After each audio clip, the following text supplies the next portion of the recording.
Breadwinner Chapter 13.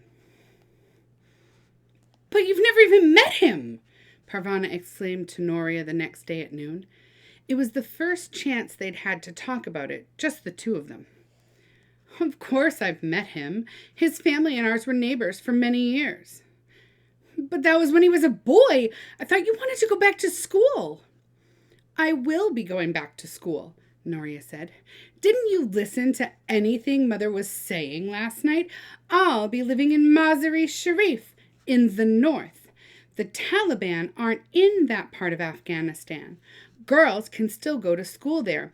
Both of his parents are educated. I can finish school, and they'll even send me to the university in Mazar.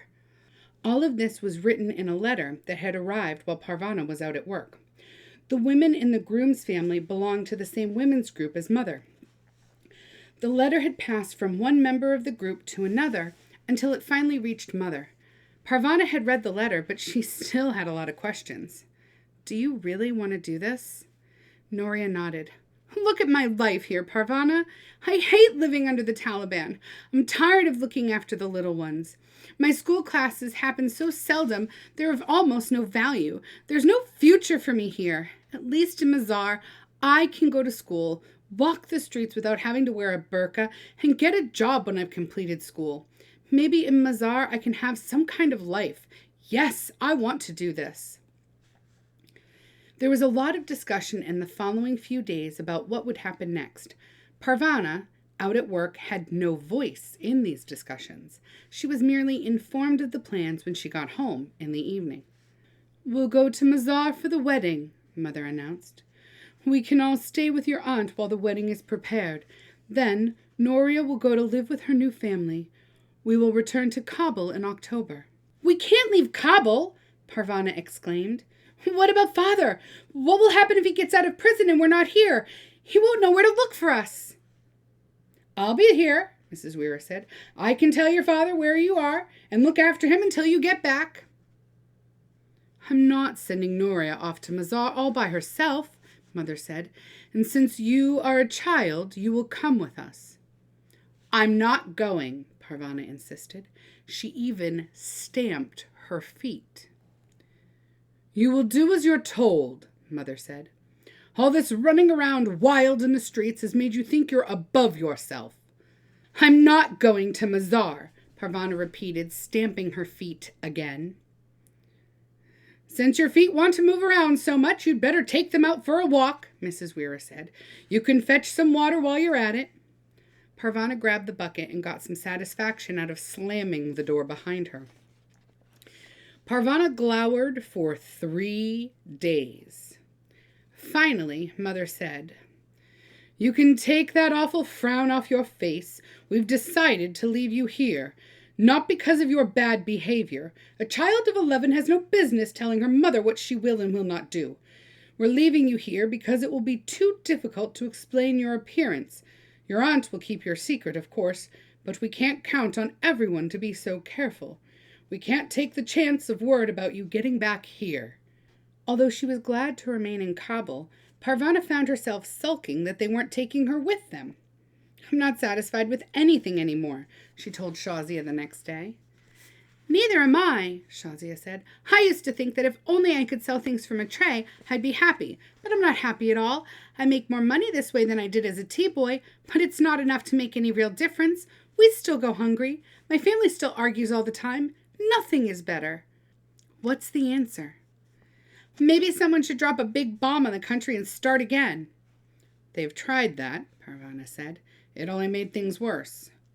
One of the women in the local branch of the women's group was going to accompany Parvana's family to the city of Mazar. Her husband would go with them as the official escort. If the Taliban asked, Mother would be the husband's sister, and Noria, Mariam, and Ali would be the nieces and nephews. Noria cleaned out the family cupboard one last time. Parvana watched her pack up her things. If all goes well, we'll be in Mazar in a couple of days, Noria said. Are you scared? Parvana asked. It's a long journey. I keep thinking of things that can go wrong, but Mother says everything will be fine. They would be traveling together in the back of a truck. As soon as I get out of Taliban territory, I'm going to throw off my burqa and tear it into a million pieces. Parvana went to the market the next day to buy the family some food for the journey. She wanted to buy Noria a present, too. She wandered through the market looking at things for sale. She finally decided on a pen in a beaded case. Every time Noria used it at university, and later when she became a real school teacher, she would think of Parvana. "We'll be gone for most of the summer," Mother reminded Parvana the night before they left. "You'll be fine with Mrs. Weira. Do what she tells you and don't give her any trouble." "Parvana and I will be good company for each other," Mrs. Weira said. "And by the time you get back, the magazines should be coming in from Pakistan, all printed and ready to distribute." They left very early the next day. The mid-July morning was fresh, but held the promise of hot weather to follow. "We'd best be going," Mother said. Since there was no one else on the street, Mother, Noria, and Mrs. Weira had their burqas flipped up so their faces could be seen. Parvana kissed Ali, who squirmed and fussed, grumpy from being woken up early. Mother got him settled on the floor of the truck. Parvana said goodbye to Miriam after that, then lifted her into the truck. "We will see you by the middle of September," Mother said as she hugged Parvana. "Make me proud of you." "I will," Parvana said, trying not to cry. "I don't know when we'll see each other again," Noria said just before she climbed into the truck. She had Parvana's gift clutched in her hand. "It won't be long," Parvana said, grinning even though tears fell from her eyes. "As soon as your new husband realizes how bossy you are, he'll send you back to Kabul as fast as he can." Noria laughed and climbed into the truck. She and Mother covered themselves with their burqas. The women's group member and her husband were sitting in the front seat. Parvana and Mrs. Weira watched and waved as the truck drove out of sight. "I think we could both use a cup of tea," Mrs. Weira said, and they went upstairs. Parvana found the next few weeks to be a strange time. With only herself, Mrs. Weira, and Mrs. Weira's grandchild, the apartment seemed almost empty. Fewer people meant fewer chores, less noise, and more free time. Parvana even missed Ali's fussing. As the weeks went by, she looked forward more and more to everyone coming back. Still, she did enjoy having more free time. For the first time since Father's arrest, she took his books out of their secret place in the cupboard. Evenings were spent reading and listening to Mrs. Weira's stories. Mrs. Weira believed in trusting her. "In some parts of the country, girls your age are getting married and having babies. I'm here if you need me, but if you want to be responsible for yourself, that's fine too." She insisted that Parvana keep some of her wages as pocket money. Sometimes Parvana would treat Shazia to lunch at one of the kebab stands in the market. They'd find a sheltered place to go to the bathroom and keep working all day.